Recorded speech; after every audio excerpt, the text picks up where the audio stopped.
अस्सलामुअलैकुम बच्चों। इस चैनल पर हम केमिस्ट्री से रिलेटेड बात करेंगे और 9th क्लास से 12th क्लास की तरफ मूव करेंगे। तो पहला लेक्चर है हमारा 9th क्लास का, ब्रांचेस ऑफ केमिस्ट्री। ठीक है, सबसे पहले हम साइंस से बात शुरू करते हैं। तो वो कहता है जो साइंस है हमारे पास वो 3 चीज़ों पर बेस करती है। इल्म का वो हिस्सा जो एक्सपेरिमेंट्स, ऑब्जर्वेशन और रिजल्ट्स पे बेस करता है। एक्सपेरिमेंट यानी तजर्बा, यानी इल्म का वो हिस्सा जिसमें हम कोई तजर्बा करते हैं, लैब में हो सकता है, उसके अलावा कहीं पे भी हो सकता है। तो उसके बाद ऑब्जर्वेशन यानी उसको ऑब्जर्व करना, मुशाहिदा करना, जैसे पास खड़े होकर देखना कि क्या चेंजेस आए हैं, इस तरह की चीज़ों का, इस तरह के जो पॉइंट्स हैं उनको हम कहेंगे ऑब्जर्वेशन, और फिर उससे एक नतीजा निकाल लेंगे। इन तीनों चीज़ों को हम कहते हैं साइंस। ठीक है जी। अब साइंस जैसे जैसे इल्म बढ़ता गया ना बच्चों, तो साइंस को ना हमने आगे मजीद ब्रांचेस में डिवाइड किया, जैसे बायोलॉजी, केमिस्ट्री, फिजिक्स, मैथ। ठीक है, अब यहां से हमने जो बात करनी है वो सिर्फ केमिस्ट्री की करनी है। ठीक, अब वो कहता है कि केमिस्ट्री जो है वो साइंस की ऐसी ब्रांच है जिसमें हम क्या चीज स्टडी करते हैं, ये देखिएगा जरा। कहता है composition, structure, properties and chemical reactions. 4 चीजों का जिक्र करना है हमने। कंपोजिशन पढ़नी है, स्ट्रक्चर, प्रॉपर्टीज पढ़नी है और केमिकल रिएक्शंस। ठीक है जी। सबसे पहले ना आपने ये फर्क देखना है, कंपोजिशन और स्ट्रक्चर में फर्क क्या है। तो जरा ये देखें, जैसे अगर मैं बात करूँ, कंपोजिशन का मतलब है कि कोई भी सब्सटेंस बनी किस चीज से हुई है। जैसे अगर मैं आपसे पूछता हूं कि जो वाटर है इसकी कंपोजिशन क्या है, तो आप कहेंगे, केमिस्ट्री के लिहाज से हम बातें करेंगे, तो वो कहता है H2O। अब H2O जो वाटर की कंपोजिशन है, यानी जो पानी है वो 2 हाइड्रोजन और 1 ऑक्सीजन से मिलकर बना है। जबकि इसका स्ट्रक्चर पता क्या होगा, ये। अब ये देखो, जो स्ट्रक्चर है वो आपको कंपोजिशन भी बता रहा है, साथ में अरेंजमेंट, तरतीब एटम्स की क्या है, कौन सा एटम किस से जुड़ा हुआ है। स्ट्रक्चर आपको बता रहा है कि ऑक्सीजन सेंटर में है और हाइड्रोजन साइडों पर है। ठीक है, इस चीज को कहते हैं स्ट्रक्चर। कंपोजिशन बना किससे हुआ है, ठीक है, और स्ट्रक्चर बना कैसे हुआ है, इस चीज को हम कहते हैं जी। केमिस्ट्री में हम क्या पढ़ते हैं बेटा, केमिस्ट्री में हम सारी चीजें पढ़ेंगे।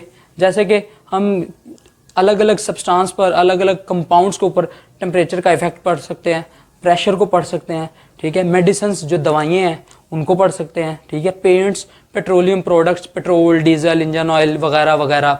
ठीक है, फिर इसके अलावा जो खाने पीने की चीज़ें हैं वो सारा कुछ अभी आहिस्ता आहिस्ता हम ये सारा आपसे डिस्कस करेंगे। अब केमिस्ट्री को भी मजीद ब्रांचेस में तकसीम किया गया है डिफरेंट पॉइंट्स की बेस पर।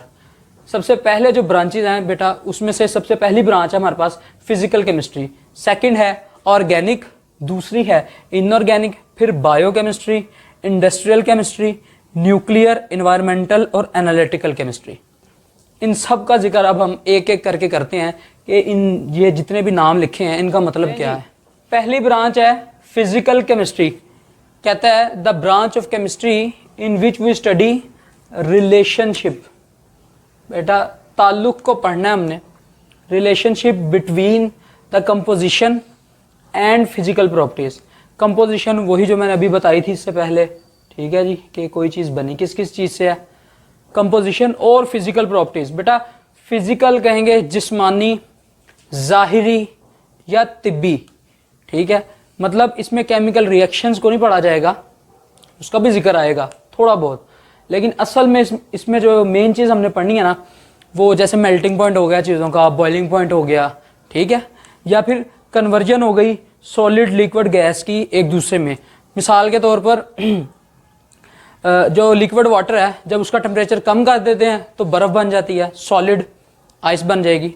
ठीक है, और जब उसी पानी को उबाल देंगे तो वो बेटा स्टीम में कन्वर्ट हो जाएगी। ठीक है ना। अब तीनों में ही कंपोजिशन उसकी H2O रहेगी। ठीक है, तीनों में ही उसकी जो कंपोजिशन है वो H2O रहेगी, चाहे वो आइस हो, चाहे वो लिक्विड वाटर हो, चाहे वो स्टीम यानी कि वेपर्स हों। तीनों में ही जो कंपोजिशन है वो वाटर है, मतलब H2O है। ठीक है, केमिकली वो H2O है, फिजिकली उसकी शक्ल बस बदल गई है। ठीक है जी। अच्छा, अब इसमें हम क्या पढ़ेंगे, इसमें हम इफेक्ट ऑफ टेम्परेचर पढ़ सकते हैं, स्ट्रक्चर ऑफ एटम बहुत ज़रूरी है, स्ट्रक्चर ऑफ एटम्स पढ़ते हैं हम, ठीक है। इसके अलावा फॉर्मेशन ऑफ मॉलिक्यूल, कि मॉलिक्यूल बनते किस तरह से हैं, इन चीज़ों का जिक्र हम करते हैं।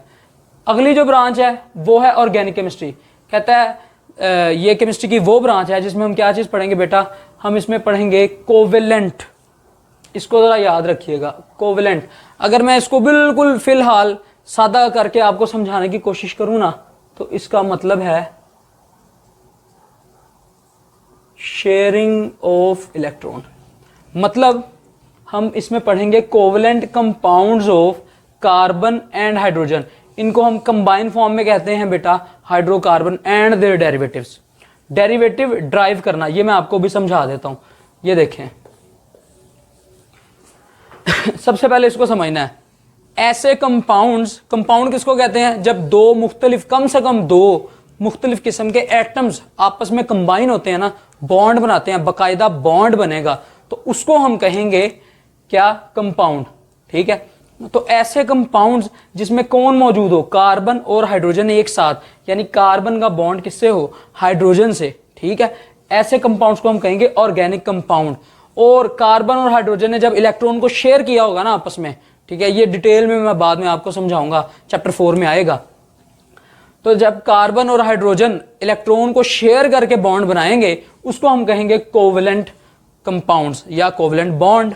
ठीक है, तो मैंने आपको फिलहाल एक्सप्लेन कर दिया है बड़ा सादा सा करके ना, कि शेयरिंग ऑफ इलेक्ट्रॉन को कहते हैं, और इनको कंबाइन फॉर्म में हम क्या कहते हैं जी, hydrocarbon and their derivative. Derivative बेटा होता है ड्राइव करना, यानी कि हम करते क्या है, कोई ऑर्गेनिक कंपाउंड नेचुरली कुदरती तौर पे अगर हमारे पास कोई ऑर्गेनिक कंपाउंड पाया जाता है, तो हम उसका एक आधा कोई भी एटम थोड़ा सा चेंज कर देते हैं, यानी हाइड्रोजन उतार दिया, ऑक्सीजन लगा दी। जैसे ये देखें, अगर मेरे पास CH4 है, तो मैं इसमें अगर एक हाइड्रोजन ऐड कर दूं, ठीक है, ये देखें CH4 ही है, लेकिन बीच में एक ऑक्सीजन जोड़ दिया, तो इसका नाम पता क्या है, इसका नाम है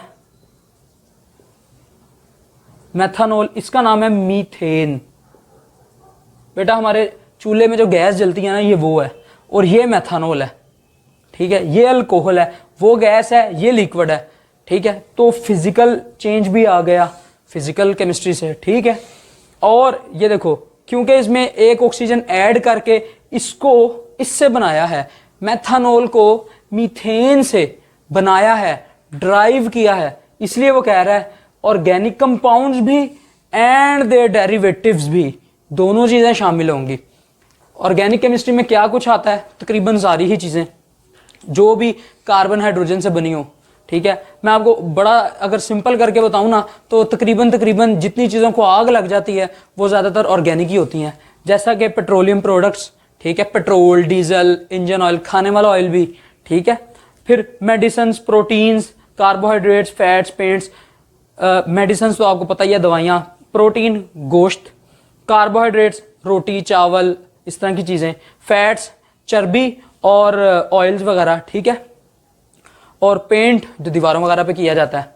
ठीक है जी, अच्छा अगली ब्रांच पे चलते हैं। देखें ये मिलते जुलते हैं, वो पेपर में जब भी ऑर्गेनिक या इनऑर्गेनिक के बारे में आपसे 2 नंबर का शॉर्ट क्वेश्चन पूछेगा, तो चाहे वो डिफरेंशिएट, डिफरेंस बिटवीन, इस तरह का कोई भी वर्ड यूज़ ना करे। ठीक है, आपने फिर भी सेंटर में लाइन लगानी है ऐसे, और एक तरफ ऑर्गेनिक दूसरी तरफ इनऑर्गेनिक लिख देना है, और हर एक सवाल के साथ एग्जाम्पल ज़रूर देनी है, वरना आपके नंबर नहीं मिलेंगे, आपको 1 नंबर कट जाएगा।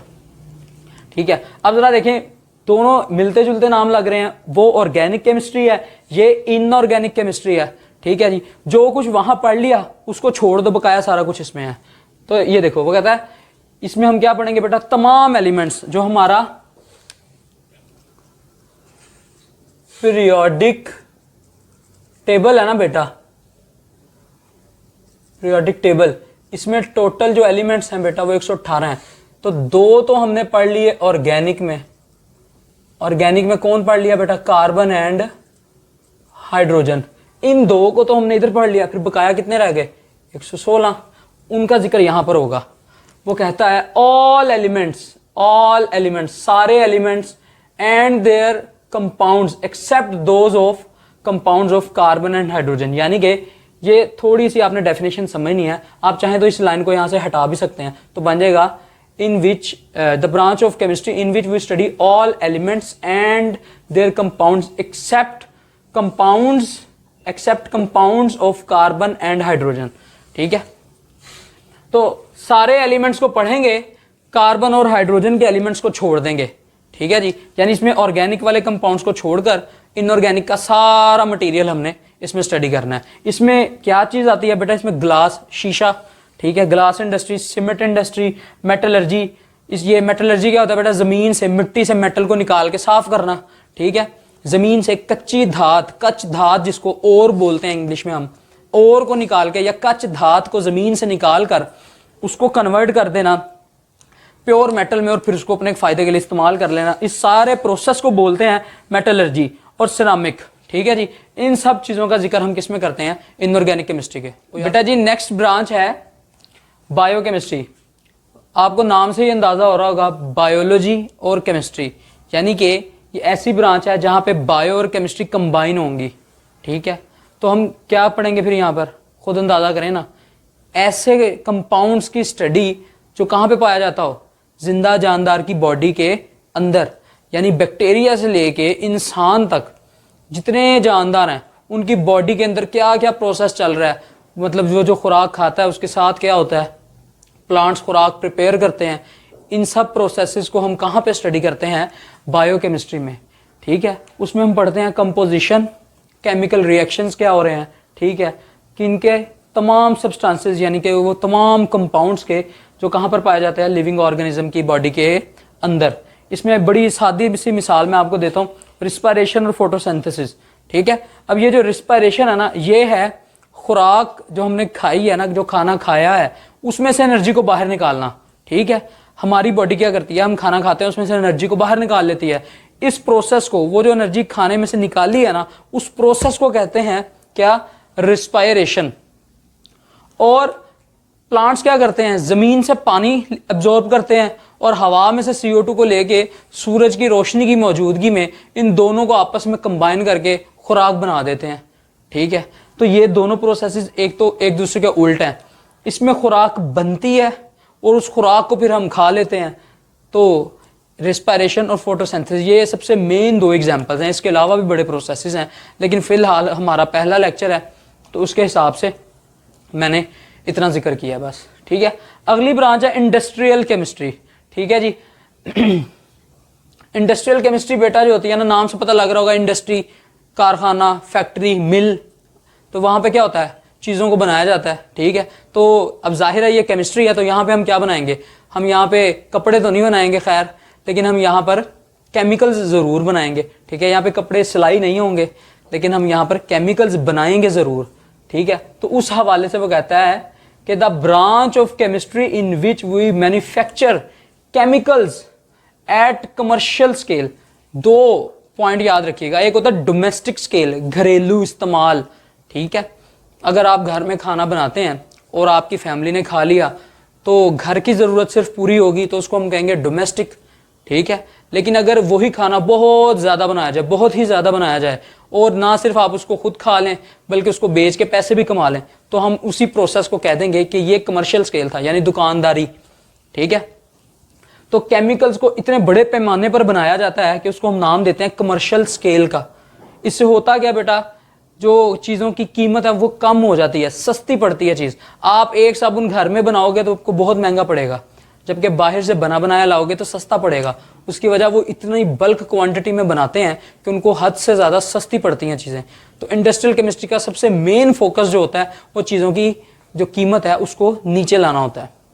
आगे, अच्छा इसमें ये एग्जाम्पल्स देख लें, मैंने सादी सी एग्जाम्पल्स लिख दी हैं। आप जो भी बाजार से पैक चीज़ खरीदते हो ना, पैकिंग वाली, वो सारी इसमें आ जाएंगी। जैसे HCl, ये मैंने जानबूझ के केमिस्ट्री की एग्जांपल्स लिखी हैं। HCl, H2SO4, HNO3, ये एसिड्स हैं नॉर्मली खाद बनाने के। उसके अलावा सफाई वगैरह में इस्तेमाल होते हैं। सोप, साबुन, टेक्सटाइल, पेंट, पेपर। ठीक है, ये सारी एग्जाम्पल इंडस्ट्रियल केमिस्ट्री में आएंगी।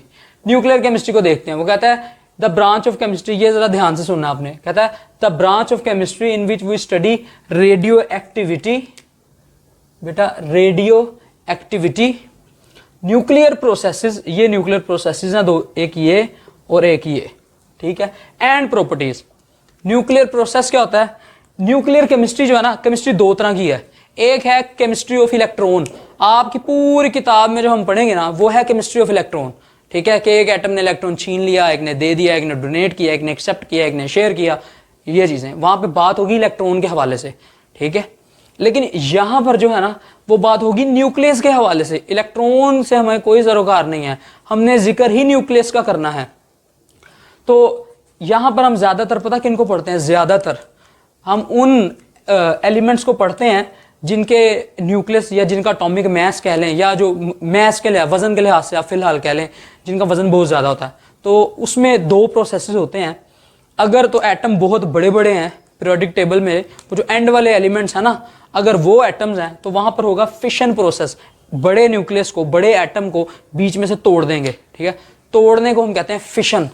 और छोटे छोटे अगर एटम्स हैं जैसे हाइड्रोजन हो गया, इनको आपस में जोड़ देना, इस प्रोसेस को कहते हैं फ्यूजन, फ्यूज हो जाना, ठीक है। ऐसे समझ लो जैसे पिघल के दो चीजें आपस में जुड़ जाती है ना, ठीक है, उसको कहते हैं, जैसे वेल्डिंग होती है ना, वो भी फ्यूजन प्रोसेस होता है, ठीक है। तो ये न्यूक्लियस का फ्यूजन प्रोसेस होगा, इसमें हम कहेंगे फ्यूजन यानी दो चीजें आपस में जुड़ गई हैं, ठीक है, दोनों में बहुत ज्यादा हीट एनर्जी बाहर निकलती है, उस हीट से फिर हम क्या करते हैं बेटा, सस्ती बिजली बनाते हैं, ठीक है। और यहाँ कहते हैं एब्जॉर्प्शन ऑफ रेडिएशन, ये रेडिएशन और रेडियो एक्टिविटी ये एक ही वर्ड है। रेडियो थेरेपी क्या होता है, अब सबसे पहले आपने ध्यान देना है रेडिएशन के ऊपर।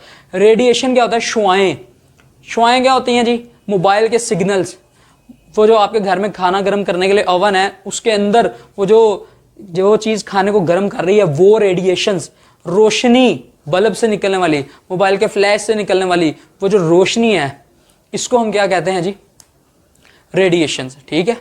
अब एक्सरे ये भी रेडिएशन है, नोट चेक करने वाली जो लाइट है अल्ट्रा वायलेट, वो भी रेडिएशंस हैं। तो इनमें से कुछ रेडिएशंस हमारे काम की हैं, कुछ हमें जरा नुकसान देती हैं, तो उस लिहाज से वो कह रहा है कि एब्जॉर्प्शन ऑफ रेडिएशन, जब बॉडी पर या किसी एटम पर भी रेडिएशन गिरती है तो उसका इफेक्ट क्या होता है, ठीक है।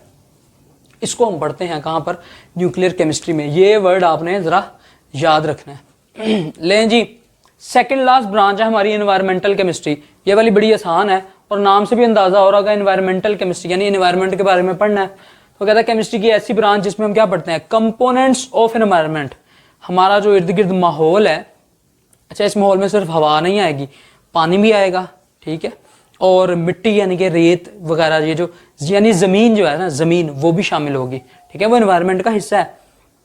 और इसमें जो सबसे मेन चीज है ना बेटा वो ये है, इफेक्ट ऑफ ह्यूमन एक्टिविटीज, ये सबसे इंपॉर्टेंट वर्ड है। वो कहता है केमिस्ट्री जो है जो एनवायरमेंटल केमिस्ट्री है वो केमिस्ट्री की ऐसी ब्रांच है इसमें हम पढ़ते हैं कंपोनेंट्स ऑफ एनवायरमेंट, ठीक है, and the effects of human activities on the environment, यानी इंसान जो कुछ कर रहा है उन सारी चीजों की जो वो इंसानी जो एक्टिविटी है उसका क्या असर है इस माहौल पे। मिसाल के तौर पर हम इतना ज्यादा कोयला, गैस, पेट्रोल, डीजल इनको इतनी बड़ी मिकदार में रोज जलाते हैं कि जब वो धुआं बन के इस हवा में शामिल होता है तो क्या करता है, क्लाइमेट चेंज, माहौल को ही चेंज करके रख देता है। स्मोग, ये वो जो सर्दी जब स्टार्ट हुई थी तो आपको याद होगा वो धुंध पड़ती है एसिडिक टाइप, मतलब जब आप बाइक वगैरह चला रहे होते हैं आंखें जलनी शुरू हो जाती हैं, गले में खराश होती है, ठीक है ना, वो खास करके जो लंग्स के पेशेंट होते हैं उनको बड़ा मसला करती है, वो जो है ना उसको हम कहते हैं स्मोग, ठीक है। और इसके अलावा जो मौसम है उनकी शिद्दत में इजाफा हो जाता है, यानी गर्मी बहुत हद से ज़्यादा पड़नी शुरू हो जाती है, सर्दी पड़ रही है तो हद से ज़्यादा, ठीक है। और एसिड रेन, ये बड़ा इंपॉर्टेंट है, एसिड रेन ये मिलती जुलती चीज़ें हैं, सारी आपस में कनेक्टेड हैं।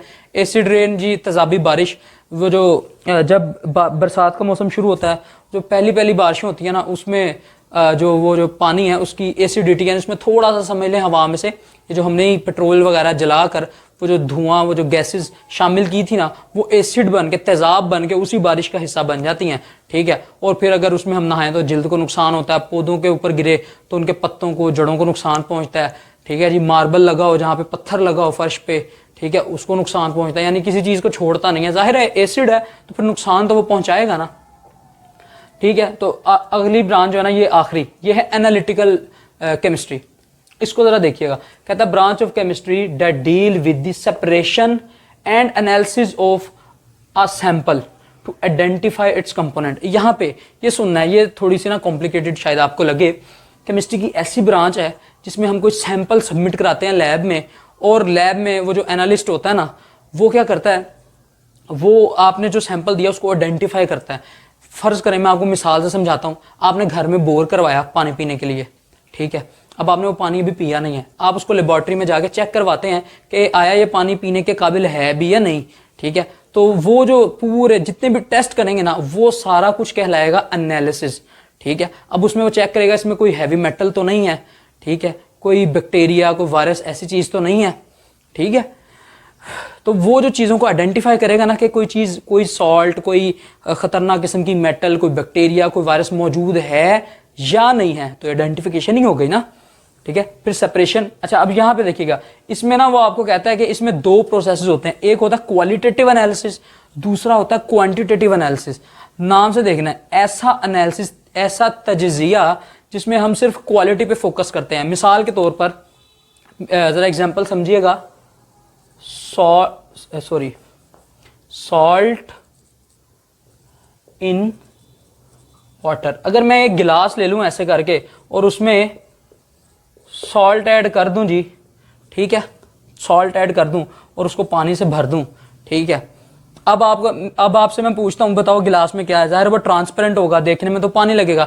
आप जब उसको चखेंगे तो आपको पता लग जाएगा इसमें नमक या फर्ज करें चीनी डाल दिया तो आपको पता लग जाएगा, ठीक है। अब आपको ये तो पता लग जाएगा क्वालिटेटिव एनालिसिस में कि पानी में नमक या चीनी मौजूद है, बस है या नहीं, इतना पता लगेगा। लेकिन अगर मैं कहूं 5 ग्राम सॉल्ट इन वाटर, अब मैंने साथ मिकदार भी बता दी, क्वांटिटी, कि एक गिलास में 5 ग्राम नमक ऐड किया है, तो अब ये हो जाएगा क्वालिटी प्लस क्वांटिटी। जब आप उसको चखेंगे तो आपको पता लग जाएगा सॉल्ट है, नमक ऐड किया है या नहीं किया, ठीक है। फर्ज करो मैंने ऐड किया, तो अब आप उसको चखेंगे तो आपको पता लग जाएगा जिसमें तो नमक ऐड है, एक बात। दूसरा, मैंने आपको बता दिया कि 5 ग्राम ऐड है, अब आपको क्वालिटी भी पता लग गई, क्वांटिटी भी पता लग गई, तो ये ज्यादा बेहतर होता है। लेकिन जरूरत हमें दोनों में से किसी की भी पड़ सकती है, ठीक है जी। ये केमिस्ट्री में वो मौके की मुनासबत से फैसला होगा कि क्वालिटेटिव एनालिसिस ज्यादा बेहतर है या क्वांटिटेटिव एनालिसिस ज्यादा बेहतर है, ठीक है जी। तो इसमें आपने याद रखना है क्वालिटेटिव एनालिसिस, जिसमें हमें सिर्फ प्रेजेंस पता लगती है कि कोई चीज प्रेजेंट है या एब्सेंट है, एक बात। क्वांटिटेटिव एनालिसिस में क्वालिटी भी पता लग जाती है, यानी कौन कौन सा कंपोनेंट मौजूद है, और क्वांटिटी, मिकदार भी पता लग जाती है, एग्जैक्ट अमाउंट भी पता लग जाती है कि कौन सी चीज कितनी मौजूद है। लें जी, बहुत शुक्रिया आपका। अगर आपको इन ब्रांचेस से रिलेटेड कोई भी क्वेश्चन हो तो आप कमेंट कर दीजिएगा, मैं आपको वहां पे एक्सप्लेन कर दूंगा। अल्लाह हाफिज।